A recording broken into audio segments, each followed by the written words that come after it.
প্রিয় ছাত্রছাত্রী, কেমন আছো সবাই? আশা করি ভালো আছো। আশা করছি যে কি আমাদের কলেজের সব শিক্ষক প্রত্যেকটা বিষয়ে একের পর এক কিন্তু ক্লাস আপলোড করে যাচ্ছে আমাদের অনলাইন টিউটোরিয়াল ক্লাসটাতে।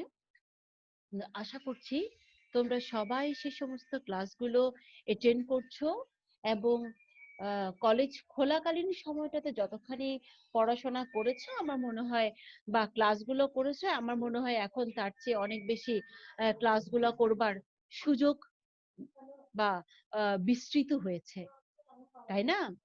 আচ্ছা, যাই হোক, তো যে কথাটি বলছিলাম যে কি আমরা হয়তো ঘরে আছি সবাই, আমাদের এখন কিন্তু মনে করবে না যে কি আমাদের সময়গুলো হেলায় চলে যাবে, তা কিন্তু নয়।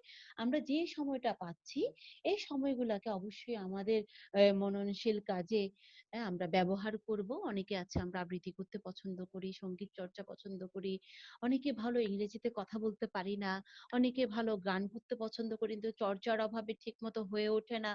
অনেক কাজ আছে যেগুলো আমরা করতে চাই, কিন্তু সময় এবং সুযোগের অভাবে হয়তো ঠিকভাবে সে সমস্ত কাজগুলো আমরা করতে পারি না। তো আমি বলবো যে এই যে আমরা সময়টা পাচ্ছি, এটি কিন্তু আমাদের জন্য বিশাল একটা সুযোগ। এই সুযোগটাকে কাজে লাগানোই কিন্তু বুদ্ধিমত্তার কাজ। এই যে সময়টা পাচ্ছ, এটা হেলাই নষ্ট না করে যারা পড়াশোনায় পিছিয়ে আছো তারা ক্লাসগুলো অনেক বেশি মনোযোগ দিয়ে অ্যাটেন্ড করো, অনেক বেশি প্র্যাকটিস করো। যারা সঙ্গীতে, নৃত্যে, ছবি আঁকা, আবৃত্তিতে বা ইংরেজি শিখা বা শুদ্ধ বাংলায় উচ্চারণ করা, এই সমস্ত বিষয়গুলোতে যারা একটু পিছিয়ে আছো তাদের কাছে অবশ্যই আমার অনুরোধ থাকবে, এই যে সময় পাচ্ছ এটাকে কাজে লাগাও। দেখবে এই কাজে যখন লাগাবে, এই সময়টাকে যখন তুমি প্রপারলি ইউটিলাইজ করবে, এগুলোই কিন্তু একটি সময় গিয়ে তোমার কাজে দেবে। মনে করো এটি একটি অনেক বড় একটা সুযোগ যা তোমাকে মহাকাল দিয়েছে, আগামীতে হয়তো এই সুযোগ নাও দিতে পারে। যাই হোক, আমরা অনেকক্ষণ কথা বলেছি, তবে কথাগুলো কিন্তু বারবার করে বলছি ফেলনা নয়। তোমরা এই সমস্ত কথাগুলো অবশ্যই মনোযোগ দিয়ে শুনবে এবং পালন করার চেষ্টা করবে। এখন আমরা আমাদের কাজে ফিরে যাব, সেটি হচ্ছে আমরা অর্থনীতিতে ফিরে যাব, অর্থনীতিতে আমাদের পড়াশোনায় ফিরে যাব।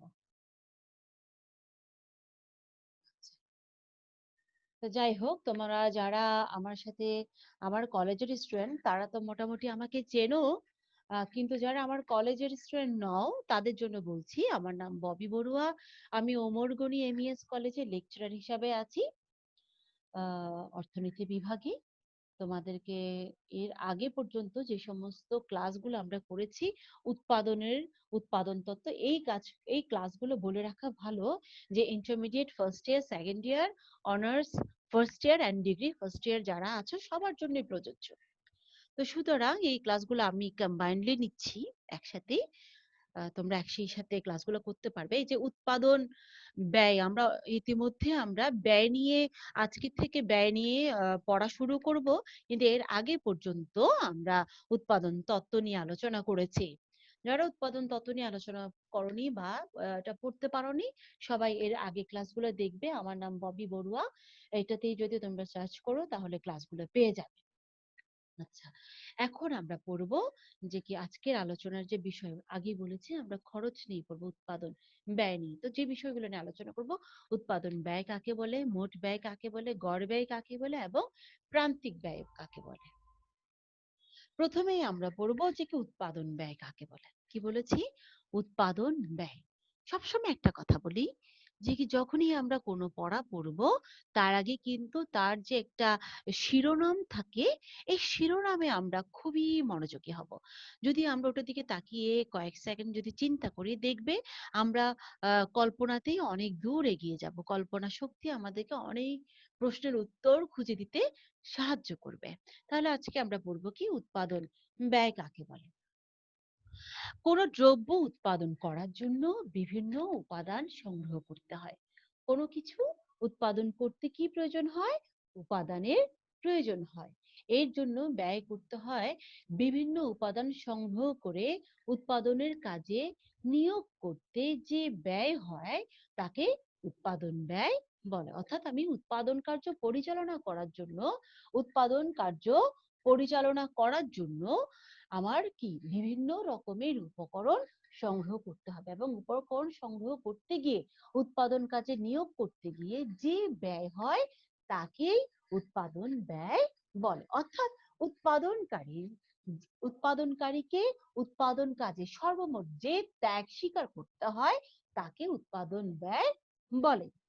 তোমরা হয়তো অবশ্যই জানো যে কি আমরা গল্পের ছলে বলো বা আমরা অনেক সময় যদি একটু বিজনেস মাইন্ডেড হয়ে যদি কিছু চিন্তা করি যে আমরা কিছু করব, তখন আমরা কিন্তু বলি যে কি এটি যদি আমরা আমরা এই ব্যবসা যদি শুরু করতে চাই, তাহলে আমাদের এইটা তৈরি করতে কি উৎপাদন ব্যয়টা কি হতে পারে। অর্থাৎ উৎপাদন ব্যয়টা কি হতে পারে মানে কি, যে আমি যে উৎপাদন করছি এই উৎপাদনের জন্য আমার কি পরিমাণ খরচ বহন করতে হবে। অর্থাৎ উৎপাদনের যে উপকরণগুলো দরকার হয় ওই উপকরণগুলোর বিপরীতে আমাদের যেই পরিমাণ অর্থ ব্যয় করতে হয়, হ্যাঁ, যে ত্যাগ স্বীকার করতে হয় তাকে কি বলা হচ্ছে, উৎপাদন ব্যয় বলা হচ্ছে। আচ্ছা, এখন আমরা পড়ব উৎপাদন ব্যয়কে 3 ভাগে ভাগ করা হয়েছে। কয় ভাগে? 3 ভাগে। মোট ব্যয়, গড় ব্যয় এবং প্রান্তিক ব্যয়। মোট ব্যয়, গড় ব্যয়, প্রান্তিক ব্যয়। আবারও বলছি, মোট ব্যয়, গড় ব্যয়, প্রান্তিক ব্যয়। মোট ব্যয় কাকে বলে? কোনো নির্দিষ্ট সময়ে নির্দিষ্ট পরিমাণ দ্রব্য উৎপাদনের জন্য উৎপাদনকারী, কি বলেছি, কোনো নির্দিষ্ট সময়ে নির্দিষ্ট পরিমাণ দ্রব্য উৎপাদনের জন্য উৎপাদনকারী বিভিন্ন উপকরণ ও সেবা ক্রয় বাবদ মোট যে পরিমাণ অর্থ ব্যয় বা ত্যাগ স্বীকার করে তাকে মোট ব্যয় বলে। আবারও বলছি, আমি কিন্তু সবসময় চেষ্টা করি যে আমি প্রত্যেকটি পড়া বারবার করে বোঝাতে, বারবার করে বলতে, কারণ শোনাতেও কিন্তু অর্ধেক পড়া মুখস্থ হয়ে যায়। এখানে মুখস্থ করবার কথা আমি আসলে বলছি না, বলছি বুঝে যাওয়ার কথা। তোমরা যদি একটু মনোযোগ দিয়ে শোনো পড়াগুলো, তাহলে দেখা যাবে যে খুব বেশি করে এগুলো পড়বারও প্রয়োজন হবে না, এমনিতেই তোমরা জেনে যাবে। আবারও বলছি, মোট ব্যয় কাকে বলে বলছি? Total cost. মোট ব্যয় মানে হলো কি, টোটাল কস্ট। কোন নির্দিষ্ট সময়ে নির্দিষ্ট পরিমাণ দ্রব্য উৎপাদনের জন্য, কি বলেছি, কোন নির্দিষ্ট সময়ে নির্দিষ্ট পরিমাণ দ্রব্য উৎপাদনের জন্য উৎপাদনকারী বিভিন্ন উপকরণ ও সেবা ক্রয় করে থাকে। সেবা কি করে থাকে? ক্রয় করে থাকে। এবং এই পরিমাণ দ্রব্য উপকরণের যে ক্রয় বাবদ যে পরিমাণ অর্থ ব্যয় করতে হয় বা ত্যাগ করতে হয় তার জন্য, ত্যাগ স্বীকার করতে হয়, তাকেই মোট ব্যয় বলে। উৎপাদনের পরিমাণ বৃদ্ধি করার জন্য, উৎপাদনের পরিমাণ বৃদ্ধি করার জন্য তোমার মোট ব্যয়ও বৃদ্ধি করতে হবে। অর্থাৎ মোট ব্যয় নির্ভর করছে সম্পূর্ণভাবে কার উপর? সম্পূর্ণভাবে নির্ভর করছে উৎপাদনের পরিমাণের উপর। মোট ব্যয়টা সম্পূর্ণ নির্ভর করছে কার উপর? উৎপাদনের পরিমাণের উপর। যেমন ধরো, আমি তো একজন মহিলা শিক্ষক, তো সেক্ষেত্রে একটা উদাহরণ দেই, একটা ছোট্ট উদাহরণ। আজকাল অবশ্য রান্না বান্না বলা যায় না যে কি এটি শুধুমাত্র মেয়ে মানুষের কাজ, তবে পৃথিবীতে সবচেয়ে বড় বড় যারা শেফ আছে, যারা বা মানে জগৎ বিখ্যাত যারা শেফ আছে, তাদের কিন্তু সবাই পুরুষ। সুতরাং আমি অবশ্যই বলবো না যে এটা শুধুমাত্র মেয়ে মানুষের কাজ। তারপরেও বলি, ধরো ঘরে আমাদের বাবারা আছেন, তো তিনি এসে বললেন যে কি আমাদের ঘরে 5 জন গেস্ট খাবেন। তো আমি ওভাবেই তৈরি করলাম যে কি 5 জনের পরিমাণ রান্না করছে মা। এখন দেখা গেল যে কি বললো যে কি না, 5 জনের 5 জন নয়, ওরা আরো 7 জন বেশি আসতে চাইছে। তার মানে কতজন? 10, আহ 12 জন। তার মানে তো এখন যে পরিমাণ আমার বাজার আছে, যে পরিমাণ উপকরণ সামগ্রী আছে, ওই পরিমাণ দিয়ে কি কোনো অবস্থাতেই 12 জনকে খাওয়ানো কি সম্ভব হবে? না। তাহলে আমার কি করতে হবে? উপকরণের পরিমাণ যদি, উৎপাদনের পরিমাণ যদি বাড়াতে হয়, তাহলে অবশ্যই আমার উপকরণের পরিমাণ বাড়াতে হবে। উৎপাদনের পরিমাণ বাড়ালে কি করতে হবে? উপকরণের পরিমাণও বাড়াতে হবে। সুতরাং মনে রাখতে হবে, তুমি যদি যে পরিমাণ ধরো আমরা একতলা একটা ঘরের জন্য আমরা ইট বালি সিমেন্ট সবকিছু এনেছি, ঠিক আছে, কিন্তু যখন আমি এটা চিন্তা করছি কি আরো একটা স্ট্রিট বাড়াবো, একতলা বৃদ্ধি করব উপরের দিকে, তখন আমরা কি করব, ওই পরিমাণ উপকরণ দিয়ে কিন্তু কোনো অবস্থাতেই সম্ভব হবে না। তখন কি করতে হবে, তখন ইট বালি সিমেন্ট আমাকে আরো জোগাড় করতে হবে, তবে গিয়েই আমি কি দোতলাটা বাড়াতে পারবো। অর্থাৎ উৎপাদন সম্পূর্ণভাবে নির্ভর করছে কিসের উপর, উপকরণের উপর। ঠিক আছে, তো সুতরাং অধ্যাপক ওয়াস্টনের ব্যয় অপেক্ষক তিনি এভাবে বলেছেন, সি সমান ফাংশন অফ কিউ। এখানে সি হচ্ছে উৎপাদন, তারপর হচ্ছে কি উৎপাদনের জন্য ব্যয় অর্থাৎ কস্ট, সি মানে এখানে হচ্ছে কস্ট, উৎপাদনের জন্য ব্যয়। সরো একটু পানি দিও তো। উৎপাদনের জন্য ব্যয়, তারপর কিউ হচ্ছে উৎপাদনের পরিমাণ, আর এফ হচ্ছে ফাংশন বা নির্ভরশীলতার প্রতীক। ঠিক আছে, তার মানে হচ্ছে কিউ সমান সি সমান ফাংশন অফ কিউ, সি সমান ফাংশন অফ কিউ। দাঁড়াও তোমাদেরকে আমি একটু লেজার দিয়ে দেখাই। হ্যাঁ, এই দেখো এখানটায়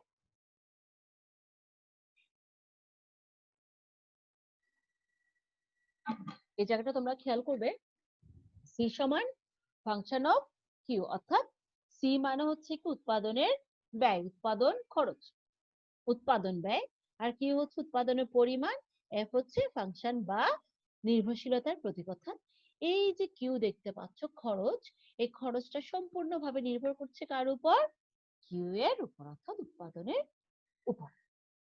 যাই হোক, আমি আশা করছি যারা তোমরা এই ক্লাসটি দেখছো, মোট ব্যয় কাকে বলে নিশ্চয়ই বুঝতে পেরেছো। আমি আবারও বইয়ের ভাষায় আরেকটি বার বলে দেই, সেটি হচ্ছে মোট ব্যয় কাকে বলে, কোন নির্দিষ্ট সময়ে নির্দিষ্ট পরিমাণ দ্রব্য উৎপাদনের জন্য উৎপাদনকারী বিভিন্ন উপকরণ ও সেবা ক্রয় বাবদ মোট যে পরিমাণ অর্থ ব্যয় বা ত্যাগ স্বীকার করে তাকে মোট ব্যয় বলে।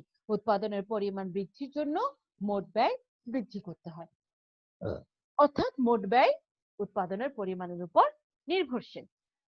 ঠিক আছে, এখন আমরা পড়বো হচ্ছে গড় ব্যয় কাকে বলে। কি বলেছি, গড় ব্যয় কাকে বলে, কোন দ্রব্যের প্রতি একক উৎপাদন করতে যে ব্যয় হয় তাকে গড় ব্যয় বলে। সুতরাং মোট ব্যয়কে মানে টিসির পরিমাণ দ্বারা ভাগ করলে, টিসির পরিমাণ কিউ দ্বারা ভাগ করলে, টিসি কে মোট ব্যয় টোটাল কস্ট টিসি, মোট ব্যয় টোটাল কস্ট কি টিসি কে কিউ বা উৎপাদনের পরিমাণ দ্বারা ভাগ করলে কি পাচ্ছি আমরা, এই দেখো আমরা এভারেজ কস্ট পাচ্ছি। গড় ব্যয় মানে কি বলেছি, এভারেজ কস্ট, গড় ব্যয় মানে হলো এভারেজ কস্ট। তাহলে আমরা এসি কিভাবে পাবো, এসি পাবো টিসি কে যদি কিউ দ্বারা ভাগ করি, অর্থাৎ টোটাল কস্ট কে উৎপাদনের পরিমাণ দ্বারা, মোট ব্যয় উৎপাদন পরিমাণ দ্বারা যদি ভাগ করি, তাহলে আমরা কি পেয়ে যাব, গড় ব্যয় পেয়ে যাব। যেমন ধরো আমরা যারা স্কুল থেকে সবেমাত্র পাশ করে এসেছি, তাদের রেজাল্টটা কিভাবে মূল্যায়ন হতো, বার্ষিক পরীক্ষার রেজাল্ট, যে first term, second term, third term, এই তিন টার্মের ফলাফলকে একত্রিত করে যোগ করে 3 দিয়ে ভাগ করলে আমরা কি পাচ্ছি, আমাদের বার্ষিক পরীক্ষার ফলাফলটা পাচ্ছি, অর্থাৎ 3 দিয়ে ভাগ করা। তো এখানে আমরা কি বলছি, যে কি কোনো দ্রব্যের প্রতি একক উৎপাদন করতে যে পরিমাণ ব্যয় হয় তাকে কি বলা হচ্ছে, গড় ব্যয় বলা হচ্ছে। সুতরাং মোট ব্যয় টিসি কে কিউ, হ্যাঁ, উৎপাদনের পরিমাণ দ্বারা ভাগ করলে কি পাওয়া যাবে, এসি পাওয়া যাবে। এই জায়গাটাতে দেখো আমার একটু না লিখতে ভুল হয়ে গেছে, তোমরা একটু দেখবে। এই যে মোট ব্যয় টিসি কে উৎপাদনের পরিমাণ, শুধু পরিমাণ আসছে, কেন হবে একটা উৎপাদন পরিমাণ দ্বারা ভাগ করবে। তাহলে কি আমরা মোটামুটি ভাবে গড় ব্যয় কাকে বলে জেনে গেছি। এখন আমরা জানবো প্রান্তিক ব্যয় কাকে বলে, মার্জিনাল কস্ট। বলো এখন মার্জিনাল শব্দের অর্থ কি, চিন্তা করো, তোমাদেরকে সময় দিলাম। মার্জিনাল কস্ট কাকে বলে, মার্জিনাল কস্ট নয়, শুধু মার্জিনাল শব্দটির অর্থ কি, অর্থাৎ প্রান্তিক শব্দের অর্থ কি, প্রান্তিক যে শব্দটা আমরা বলছি এটার অর্থ। অনেকে বলছো ম্যাডাম শেষ সীমানা, একেবারে শেষ প্রান্ত, তাই তো, জানি। প্রতিবার যখন আমি ক্লাসে জিজ্ঞেস করি, সবাই খুব ভেবে চিনতে এই উত্তরটা দাও, ম্যাডাম প্রান্তিক মানে হচ্ছে শেষ সীমানা, বর্ডার, হ্যাঁ, অক্ষরেখা, এই সমস্ত বলা হয়। যাই হোক, এটা হচ্ছে কি প্রান্তিক শব্দটা বলতে গেলেই আমাদের প্রান্ত জোড়া মাঠের কথা মনে পড়ে, প্রান্তের কথা মনে পড়ে। তো শুধু তাই এই শব্দটা আমাদের চলে আসে। আবারও বলি, প্রান্তিক শব্দের একটি অর্থও কিন্তু আমি অনেকবার বলেছি, আজকে আবারও বলছি। প্রান্তিক শব্দের অর্থ হলো অতিরিক্ত। প্রান্তিক শব্দের অর্থ হলো অতিরিক্ত। ঠিক আছে? প্রান্তিক শব্দের অর্থ হলো অতিরিক্ত। অতিরিক্ত ব্যয় কাকে বলে বা মার্জিনাল কস্ট কাকে বলে? উৎপাদনের পরিমাণ এক একক বৃদ্ধির ফলে মোট ব্যয়ে যে বৃদ্ধি ঘটে তাকে প্রান্তিক ব্যয় বলে। অর্থাৎ দেখো, আবারও বলি, উৎপাদনের পরিমাণ এক একক বৃদ্ধির ফলে উৎপাদনের পরিমাণ এক একক বৃদ্ধির ফলে মোট ব্যয়ের যে বৃদ্ধি ঘটে তাকে প্রান্তিক ব্যয় বলে। একটু আমি অন্য করে বলি। অতিরিক্ত এক একক উৎপাদনের পরিমাণ বৃদ্ধির ফলে, কি বলছি? অতিরিক্ত এক একক উৎপাদনের পরিমাণ বৃদ্ধির ফলে মোট ব্যয়ের যে পরিবর্তন ঘটে, অর্থাৎ তুমি যদি এক একক বেশি পরিমাণ বা কম পরিমাণ উৎপাদন পরিমাণ বাড়াতে বা কমাতে চাও, মোট উৎপাদনের কি হবে? মোট ব্যয়ের কি পরিবর্তন হবে? মোট ব্যয় বাড়তে পারে অথবা যথাক্রমে কমতে পারে। অর্থাৎ উৎপাদনের পরিমাণ, অতিরিক্ত উৎপাদনের এক একক উৎপাদনের পরিমাণ বৃদ্ধির ফলে মোট ব্যয়ের যে পরিবর্তন হয়, এই পরিবর্তনের হারকে, গড়কে কি বলছে? প্রান্তিক ব্যয় বলা হচ্ছে। অর্থাৎ মোট উৎপাদন এক একক পরিবর্তনের ফলে মোট ব্যয়ের বা মোট পরিবর্তনীয় ব্যয়ের যে পরিবর্তন ঘটে তাকে প্রান্তিক ব্যয় বলে। আবারও বলি, খুবই মনোযোগ দিয়ে শোনো। অতিরিক্ত এক একক উৎপাদনের পরিমাণ বৃদ্ধির ফলে মোট ব্যয়ের বা পরিবর্তনীয় ব্যয়ের যে পরিবর্তন হয়, এই দুইয়ের অনুপাতকে কি বলা হচ্ছে? প্রান্তিক ব্যয় বলা হচ্ছে। প্রান্তিক ব্যয় এমসি, মার্জিনাল কস্ট, এমসি সমান মোট ব্যয়ের পরিবর্তন ডিভাইডেড বাই মোট উৎপাদনের পরিবর্তন। ঠিক আছে? এখানে ডিটিসি, এটা হচ্ছে ডেল। ডেল মানে কি বোঝাচ্ছে? টিসি মানে টোটাল কস্ট। ডেল মানে হচ্ছে কি? পরিবর্তনের পরিমাণ। পরিবর্তনের পরিমাণকে বোঝাতে আমরা ডেল ইউজ করছি। ঠিক আছে? ডেল ডেল আমরা কিভাবে কেন ইউজ করছি? তিন কোণা ত্রিভুজ পরিবর্তন বোঝাতে কেন ব্যবহার করছি? পরিবর্তন বোঝাতে। তাহলে মোট ব্যয়ের পরিবর্তন ডিভাইডেড বাই মোট উৎপাদনের পরিবর্তন। এখানে নিচে দেখো যে কি, এই দেখো এমসি মানে কি হচ্ছে? Del TC divided by del Q. Del TC divided by del Q. অর্থাৎ আমরা তাহলে কি বুঝছি? যে কি বুঝছি আমরা? Del TC divided by del Q. অর্থাৎ মোট খরচকে কি দ্বারা? কিউ দ্বারা, কিউ এর পরিবর্তন দ্বারা মোট খরচের পরিবর্তনকে উৎপাদনের পরিবর্তনের পরিমাণ দ্বারা ভাগ করলে আমরা প্রান্তিক ব্যয় পাওয়া যাচ্ছে। সুতরাং আশা করছি তোমরা প্রান্তিক ব্যয় কাকে বলে বুঝতে পেরেছো। আবারও বলে দিচ্ছি যে অতিরিক্ত এক একক উৎপাদন বৃদ্ধির ফলে মোট ব্যয় যে বৃদ্ধি হয় বা পরিবর্তন হয় তাকে কি বলা হচ্ছে? প্রান্তিক ব্যয় বলা হচ্ছে। যাই হোক, আজকে এতটুকু পর্যন্তই। আমি একটু কম পড়বো কিন্তু বেশি মনে রাখবো। ঠিক আছে? আমরা কি করব? কম পড়বো কিন্তু বেশি মনে রাখার চেষ্টা করব। ঠিক আছে? তা আশা করছি যে আমি যেভাবে ক্লাসটা করিয়েছি ওভাবে যদি তোমরা একটু মনোযোগ দিয়ে পড়াগুলো শোনো, তাহলে বেশি পড়বারও প্রয়োজন হয় না। আমি যেভাবে ক্লাসগুলো তোমাদেরকে বোঝাবার চেষ্টা করি, এভাবে যদি তোমরা একটু মনোযোগ দিয়ে শোনো, তোমাদের আর বেশি পড়বারও প্রয়োজন হবে না। তো আশা করব যে কি তোমাদের নিশ্চয়ই ক্লাসগুলো খুব কাজে আসবে এবং তোমরা একটা যখনই পরীক্ষার সময় আসুক না কেন খুব ভালোভাবে পরীক্ষাটা দিতে পারবে। এবং একই সাথে আমার আগামী এর বিগত ক্লাসগুলো দেখার জন্য আমার অনুরোধ এবং পরামর্শ রইল, এবং সাথে এর পরবর্তী যে সমস্ত ক্লাসগুলো আমরা আপলোড দেব, আশা করছি যে কি তোমরাও তার সাথেই থাকবে। সবাই ভালো থেকো, সুস্থ থেকো, সুন্দর থেকো, আর সবসময় ভালো ভালো কাজগুলোতে নিজেদেরকে নিয়োজিত রেখো। ঠিক আছে, ভালো থেকো।